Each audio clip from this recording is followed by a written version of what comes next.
comparing a doubtful statement with something that's already known to be true.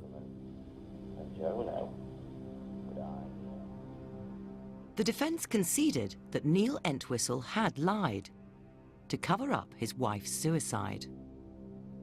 But the analysis flagged warnings on something that should have been true.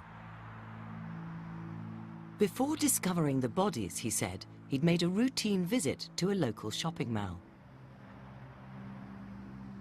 This is the first time when the subject has been asked to give an account of his whereabouts on that specific Friday. I wanted to go out to the store to find some computer equipment. What we saw over here, that a simple activity of like waking up in the morning and going to the shop, which for any normal person will be a simple thing to do, and a simple statement that there's no issues, shouldn't be any issue with it when you're giving information about what you did at that time. However, the technology found that specific piece of information is high risk. The prosecution claimed he never went shopping at all, but instead drove to pick up the gun with which he carried out the killings.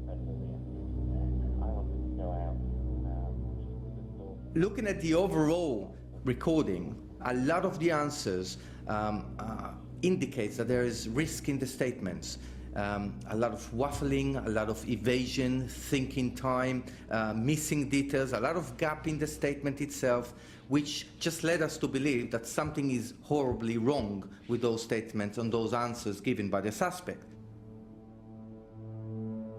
Some of the statement does ring true, according to Professor Jack Levin, who studied the Entwistle case.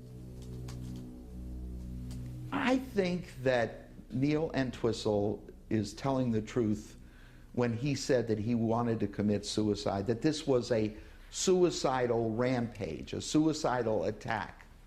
I've seen this in so many cases where a guy will want to kill himself, but first he's going to take care of his family members. And then when the time comes, he finds that he can't pull it off. He was not only psychologically alone, without any support systems in place, but he also was unemployed in a strange land. And I think he blamed his wife for his miseries.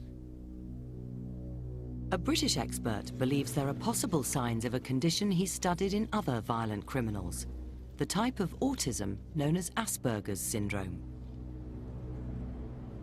Putting a label on someone from a distance has its hazards, but I think there's the difficulty in human and social relationships and awkwardness in the case of Neil Entwistle.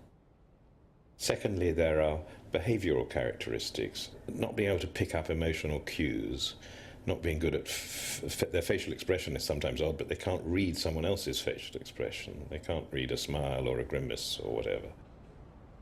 Most Asperger sufferers are not violent people, but it is typical of the often very serious violence of Asperger's is that it hasn't happened before. For the next 20 years, he might well be just how he is normally, very likeable, quiet, passive, but not terribly emotionally engaged. And then he might explode again.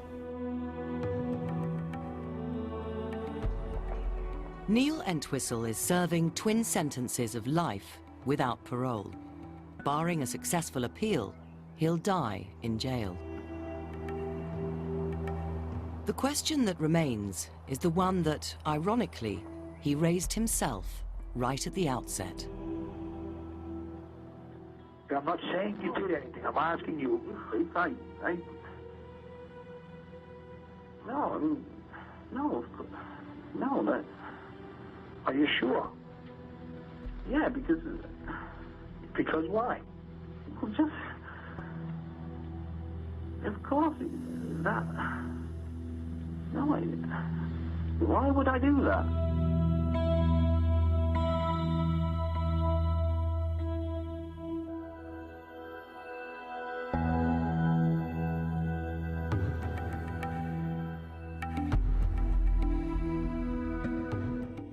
Well, a new form of sea life is the agenda for a marine biologist, a family man, and a teenager in our new aquatic fantasy adventure.